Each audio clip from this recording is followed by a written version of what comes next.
اللہ الرحمن الرحیم 48 گھنٹے مجھے جہلم میں آئے ہوئے مکمل ہو چکے ہیں، بلکہ اس سے بھی زیادہ. اور میں نے 48 گھنٹے پہلے یہ ریکارڈ کروایا تھا کہ میں اسپیشل کراچی سے جہلم آیا ہوں. اور آپ کو پتہ ہے جہلم کراچی سے 20-22 گھنٹے کا سفر ہے، کافی دور ہے جہلم.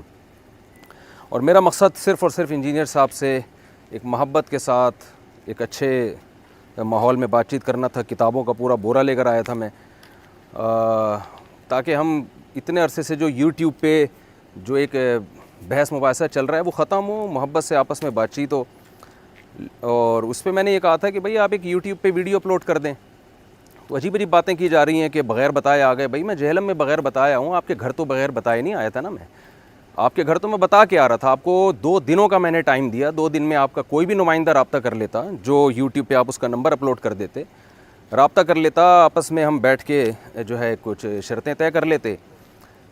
اور یہ شرطیں اسی وجہ سے رکھی جا رہی تھی تاکہ کوئی نزاع نہ ہو، ماحول خراب نہ ہو. اور یہ کوئی مناظرہ نہیں تھا. لیکن بہت افسوس سے کہنا پڑتا ہے کہ اتنی زیادہ غیر ذمہ داری کا ثبوت دیا جس کی ہمیں توقع نہیں تھی. افواہیں پھیلائی گئیں، پولیس پکڑ رہی ہے، پولیس تلاش کر رہی ہے. جو ہمارے نمائندے تھے مولانا مصعب صاحب، ان کا نمبر میں نے یوٹیوب پہ دیا تھا، کوئی پولیس نہیں پکڑ رہی ان کو. ابھی بھی ان کا نمبر میرا خیال ہے کھلا ہوا ہوگا، ساری دنیا رابطہ کر رہی ہے ان سے. میں نے اپنے نمبر جو بند کیا اس کی وجہ تھی کہ سینکڑوں کالیں میرے پاس آنا شروع ہو گئی تھیں. تو ان کا نمبر دینے کا مقصد یہ تھا کہ تاکہ مجھ سے لوگ براہ راست رابطہ نہ کریں. 2 منٹ لگنے تھے انجینئر صاحب کو ایک یوٹیوب پہ ایک اچھا سا محبت بھرا پیغام اپلوڈ کر دیتے. ٹھیک ہے جی، موسٹ ویلکم مفتی صاحب، آپ تشریف لائیے، ہم تیار ہیں آپ سے بات کرنے کے لیے. اور نمائندہ کا نمبر دی، ہم ٹھیک ہے ہم ان سے رابطہ کر رہے ہیں اور ٹائم اور وقت طے کر لیں گے. اور ہم نے آپ کو یہ تو نہیں کہا تھا کہ کل ہی آپ بات چیت شروع کر دیں. آپ کے پاس ٹائم تھا، آپ 1 ہفتے کے بعد بات کر لیتے، آپ اتوار کو رکھ لیتے. لیکن جو ہوا دنیا کے سامنے آپ کا تکبر اللہ نے خاک میں ملا دیا ہے. اور یہ اللہ کی عادت ہے. تو میں نہیں آپ کو زیادہ نصیحتیں کرنا چاہتا، بس میں آپ سے یہ کہوں گا کہ آپ کا جو اسٹائل ہے، دیکھیں غامدی صاحب بھی نیگیٹو چیزیں کرتے ہیں اور غامدی صاحب بھی بہت سے دلائل غلط دیتے ہیں، لیکن باتیں ان کی غلط ہوتی ہیں، انداز غلط نہیں ہوتا. آپ کی باتیں بھی غلط ہوتی ہیں اور آپ کا اسٹائل بھی غلط ہوتا ہے. بہت ہی متکبرانہ اور فرعون والا آپ کا اسٹائل ہے جو اللہ نے آج انشاءاللہ خاک میں ملا دی ہے. تو اب آپ یہ دعوے کہ میں بابی اور میں علمی اور میں کتابی اور میں بابوں کو نہیں مانتا، اور یہ ہر وقت جو نیگیٹیوٹی آپ پھیلا رہے ہیں، میں امید کرتا ہوں شاید وہ آپ اب چھوڑ دیں. اور میں اب یہاں سے جا رہا ہوں.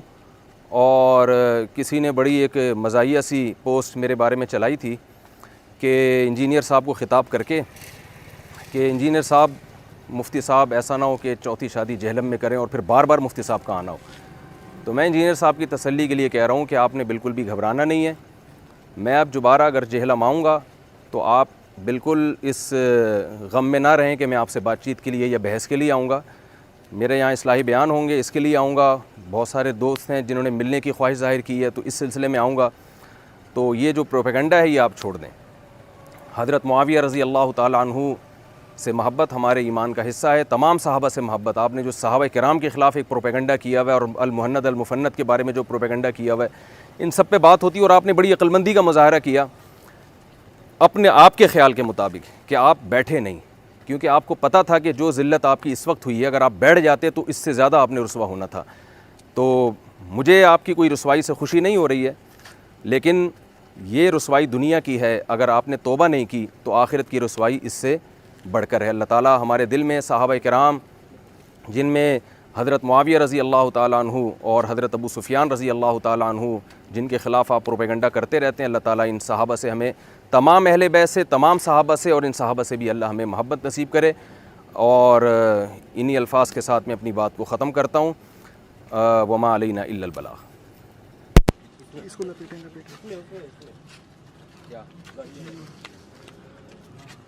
وہ